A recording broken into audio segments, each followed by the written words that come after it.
आमदार ह्या प्रभागामध्ये राहतात म्हणून ह्या प्रभागाचा जास्त विकास झालाय का? असं असं काही नाही. त्याला काय असतं, एक माणसाची इच्छाशक्ती असते.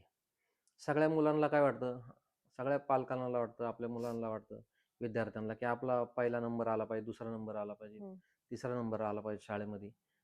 पण तेवढं त्याचं आकलन तेवढं त्याचं झालं पाहिजे, तेवढा अभ्यास झाला पाहिजे. आम्ही 25-25 वर्ष, 30-30 वर्ष त्या ठिकाणी करतोय. तसं ते आपल्याला तेवढा अभ्यास झालेला आहे आमचा. कोणचा निधी कसा आणायचा, कसा ठराव करायचे, काय करायचे. आणि ह्या सगळ्या नगरसेवकांना वाटतं आपले रस्ते चांगले असावा, आपल्या प्रभागात सगळ्या सुखसुविधा असावा. पण ते आणता आलं पाहिजे, हा महत्वाचा विषय. तिथं ते भांडता आलं पाहिजे, ते आयडिया त्यांना आल्या पाहिजे, तो कसा आणायचा ते करता आलं पाहिजे. निधी आल्याला काही लोकांना कळत नाही, कधी गेला तो बी समजत नाही. ते गेल्यानंतर महिन्याभराने याचा अर्थ निधी आला होता, ते संपला, कधीच गेला. पण आम्हाला त्याच्या अगोदरच कळतं, निधी यायच्या अगोदर आम्हाला कळतो निधी येणार आहे. मग काही लोकांना निधी संपल्यावर कळतं की निधी आलाय. म्हणजे हा महत्वाचा मुद्दा आहे, की काम सगळ्यांना वाटतं करूशी, पण तो करता आला पाहिजे, तो निधी आणता आला पाहिजे. हा मुद्दा महत्वाचा आहे.